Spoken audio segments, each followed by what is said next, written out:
Hi and welcome to everyone joining us for this pre-recorded show, which is recorded on Friday morning, early hours for the Saturday meeting, the 25th of November at Turffontein, Gauteng.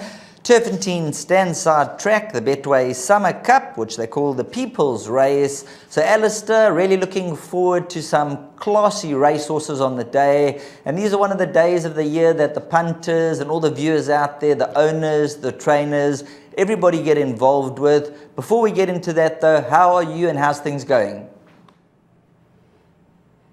Yeah, Sheldon, things are all good. Thank you very much to all the viewers and to all the punters, all the racegoers and racing fans. This is one of the marquee days on the South African racing calendar. You know, I get a bit disturbed when people describe it as the big three, the Hollywoodbets Durbanville, the World Sports Betting Cape Town Met, and the Betway Summer Cup, because for you and I, guys that go racing as often as we do and as involved as we are, I mean, every day is a big day. And for me, the Lomarock Kings Plate, I love Gold Cup Day, I love Champions Day at Turffontein as well. But this race day deserves its place as as one of the marquee events. It's certainly the flagship on the half-out racing calendar as far as a race is concerned. I qualify that Champions Day is a better day, but the name gives it away. But it's a race steeped in history. I think I was reading Robin Bruss's article, 125th running of the Betway Summer Cup. Next year will be the 125th year of Turffontein being in existence. So it's a great race day. I've called my few Betway Summer Cups. It's always a great day out, and for those that are making their way with the Pick 6 carryover dangling in front of punters, I think everyone should enjoy it, embrace it, and hopefully it's a good, successful one.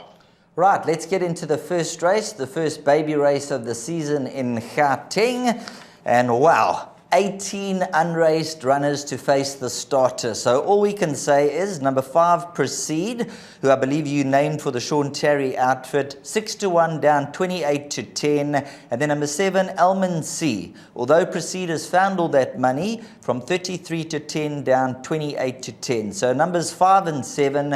And then I think it's 10-1 barring the top 2. So, Sheldon, we have very little to go on other than the fact that I've named number 5, Proceed. I don't know what the expectations are. High number draw is obviously an advantage at Turffontein. Although it's been dry, it might be a bit more nullified than usual, but the point is you'd still rather see a high number than a low number.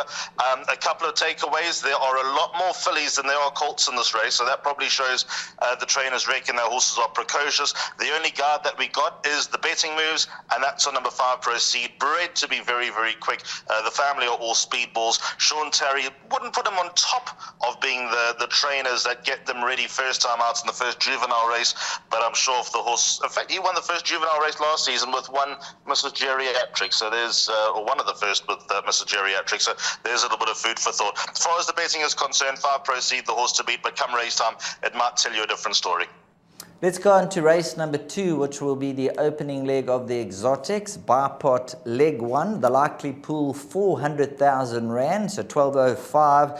Scratch number 2, Lasharoo from the Frank Robinson stable, I believe has a virus number 2, Lash LaRue.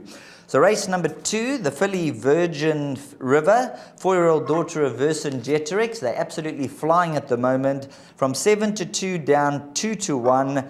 Runner-up in all 3 starts to date, and then you've got numbers 6 and 8. Dual Prophecy, who ran second on debut, and Midwinter Wind, right in behind. So they were second and third. Are you in the camp of these 3?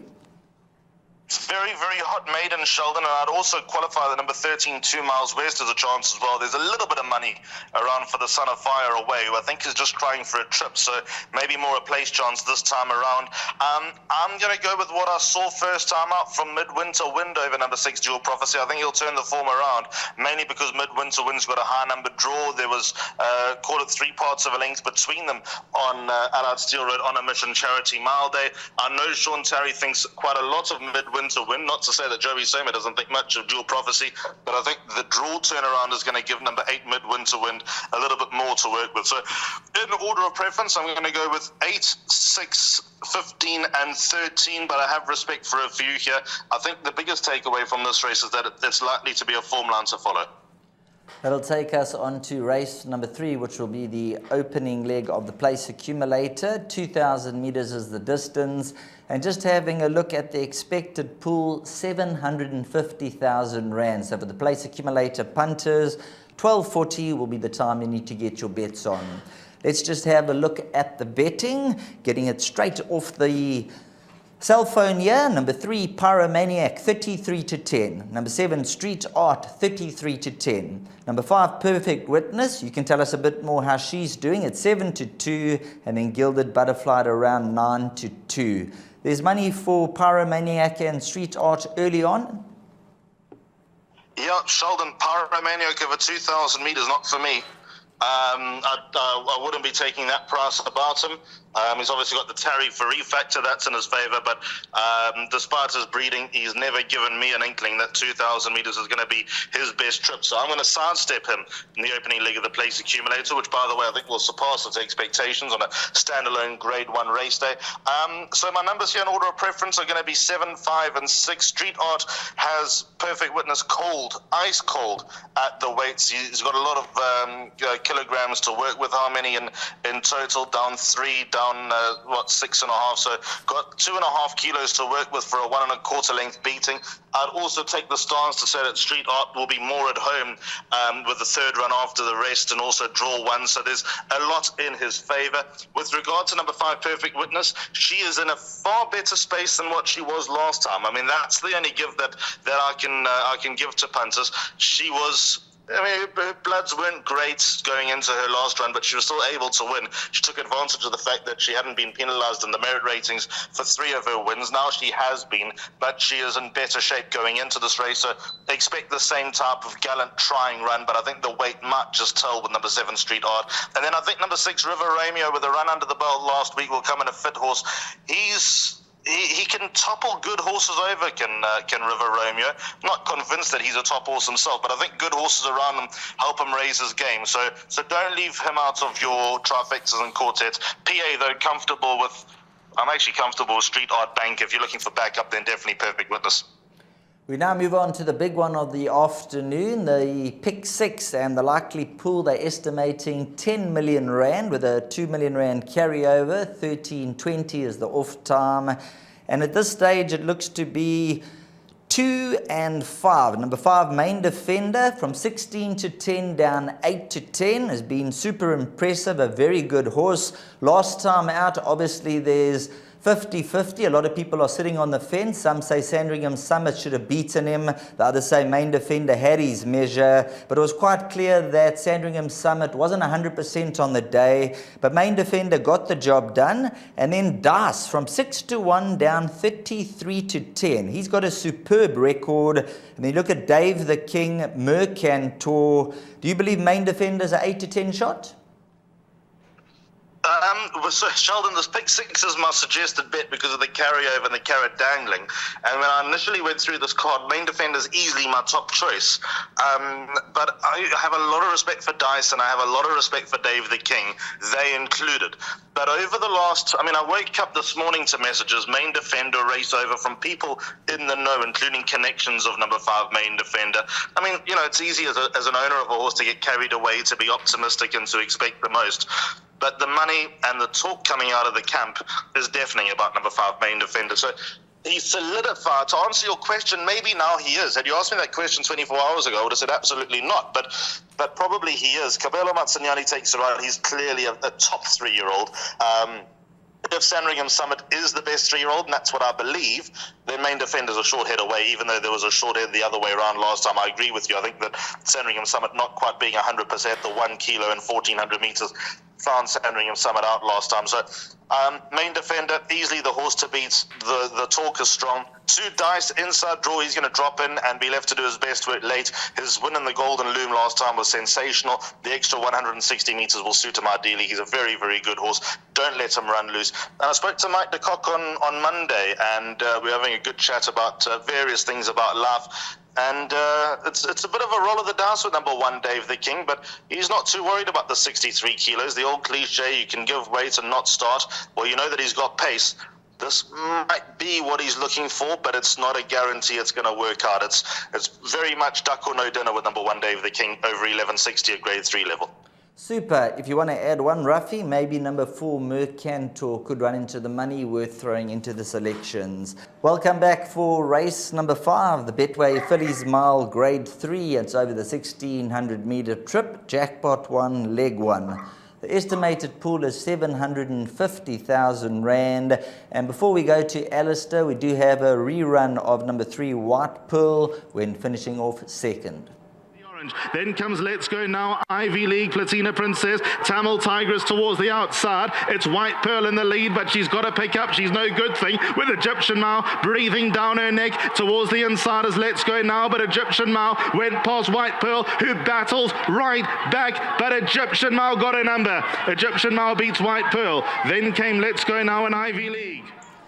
Now, your suggested bet for the day, Alistair, is the pick 6, looking to get towards 10 million Rand on the day. And you've taken no chances. You've loaded up with a host of runners here. Egyptian Mao, who beat White Pearl last time out. When you look at that form line, a number of the horses have come from that form line and have run in that race. So it'll be quite interesting to see how they go. Unfortunately, Egyptian Mao has drawn 13, whereas number 3, White Pearl, has a neater draw, but tries the mile for the first time. And I think she'll enjoy the mile, Sheldon. You know, there are a lot of horses, about half the field, more than half the field ran in that race last time out in the Her Serene Highness Starling Stakes. Egyptian Mao probably needed the run and still got home. You know, the fact that White Pearl was coming back, was that not Egyptian Mao just showing signs of needing it? Or was that White Pearl stepping up or showing signs that she'll step up over this distance? Very, very hard to gauge. I think White Pearl might turn it around with number 1, Egyptian Mao, in my heart of hearts, because of the draw factor this time around. But there are lots in here with chances, Sheldon, because I think there are quite a few progressive horses. So I've gone in with all those numbers you mentioned. Full Batula's a good horse. I chatted to Stuart Pettigrew about her. He's confident of a good run, not saying good thing, but confident she'll run well. 9 Let's Go Now has the worst of the draws, but she'll be coming from off the pace, I'm sure. 10 Give Me Another could be anything. She's not beaten much, but the way that she's won is very encouraging. And then number 12, My Soulmate, I can guarantee you is miles ahead of the handicapper. She's also got an awkward draw, but she'll be dropped in. And just a little bit of information, Gavin Larena was offered a lot of rides in this race.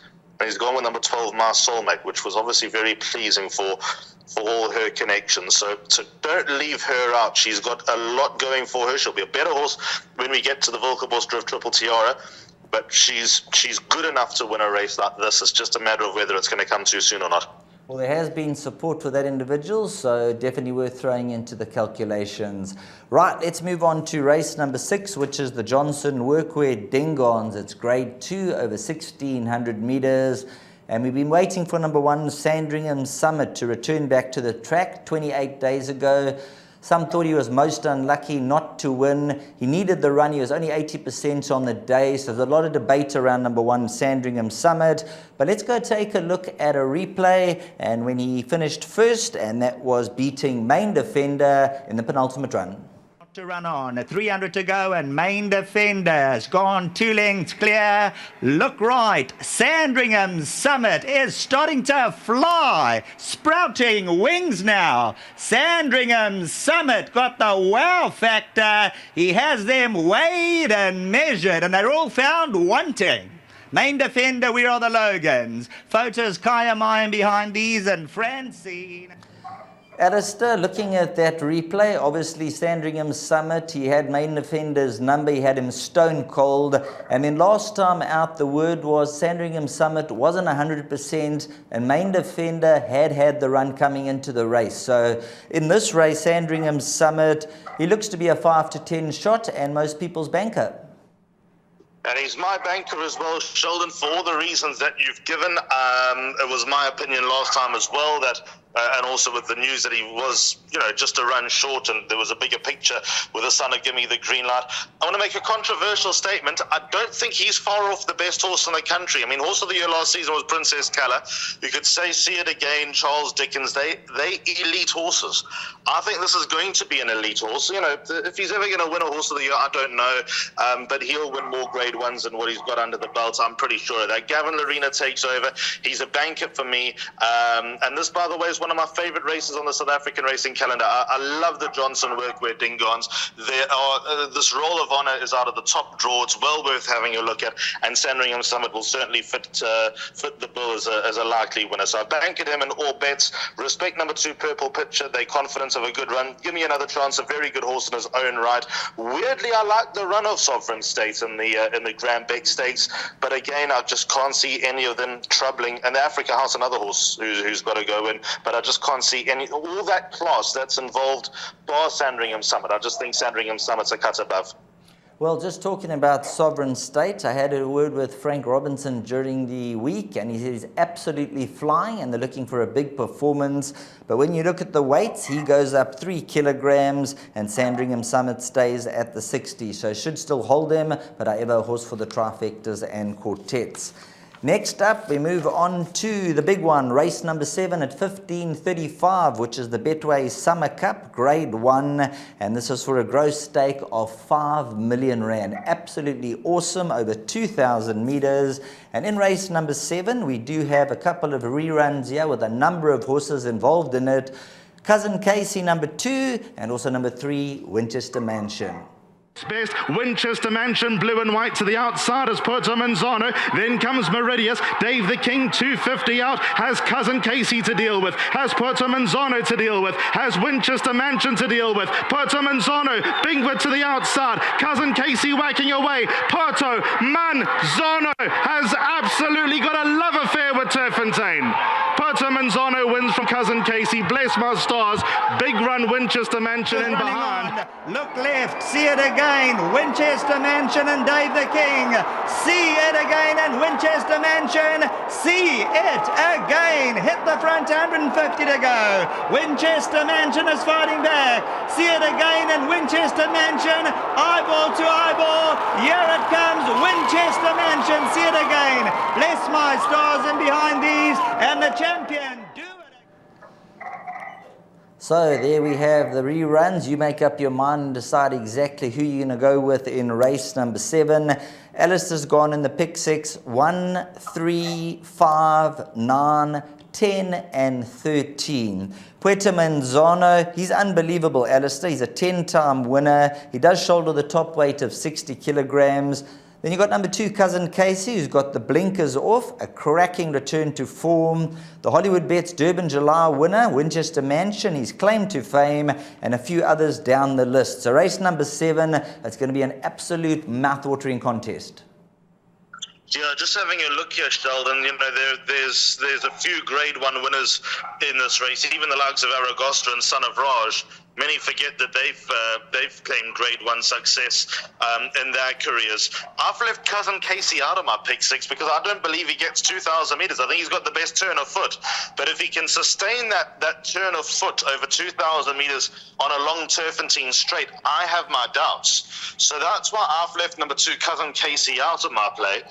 But I'm prepared for egg on my face. I'm sure that there'll be a lot of viewers that will totally ignore my suggestion of number 2, Cousin Casey. So to go through it, number 1, Puerto Manzano, last year's winner at Turffontein. He's formidable. He wouldn't be the first back-to-back Betway Summer Cup winner. Master Sabina did less than a decade ago. Gavin Lorena rode Master Sabina both times. He's only going to ride Puerto Manzano in 1 Summer Cup. Keegan DeMello rode him last time out. Not often I'll say this, Gavin didn't ride a very good race on Puerto Manzano in the Allied Steel Road on a Mission Mile, but he still won. That's testament to the horse. The draw doesn't worry me, the pace does. 3, Winchester Mansion. I came out of the charity mile thinking, well, if Puerto Manzano gets beaten out of all these horses who ran here, Winchester Mansion's the horse who could well do so. He was well handicapped in the Hollywoodbets Durbanville, but he's maintained that level of form, certainly did in his first run back, so he'll go well. 5, Bless My Stars, is a real trier. She's got the advantage of a good draw, even though she was running on it, I thought Puerto Manzano and Winchester Mansion had her number in the charity mile. I think the draw might play into number 5, Bless My Stars' hands. 9, Billy Bowlegs goes in. He was actually my early Betway Summer Cup choice. That was even before the Hollywoodbets Durbanville. I went off him in his first run for the yard, but I'm back on him after his second run for the yard, which was much better. So that's more instinct rather than knowing anything. 10, Son of Raj is the best handicapped horse in the race. The draw's a worry, but he's got to go in because if he gets the right breaks, he'll be dangerous. And I don't particularly like Atticus Finch in the Summer Cup, but because he's been so good to me and because I earmarked him after his maiden win, I'm putting him in just out of loyalty rather than really having a strong suggestion for him on Saturday. So those are my numbers. Moving on to race number 8, this will be over the test of stamina, 3,200 meters. That is the distance that the runners will be running over. We do have a rerun for you to watch, and that is of number 2, Blackthorn, when finishing second. Keep a close eye. Serious. Zeus turned it on. Zeus, Flying Bull, Blackthorn out of your league. Next best, Twa Cut, and then comes Opera Glass, but Zeus has come alive. 200 meters left to run. Zeus in front by 2. Blackthorn got no answer. Flying Bull, Opera Glass, they further back, but Zeus a cut above. Zeus and Gavin Lorena win. That's 8 times they've teamed up for victory together.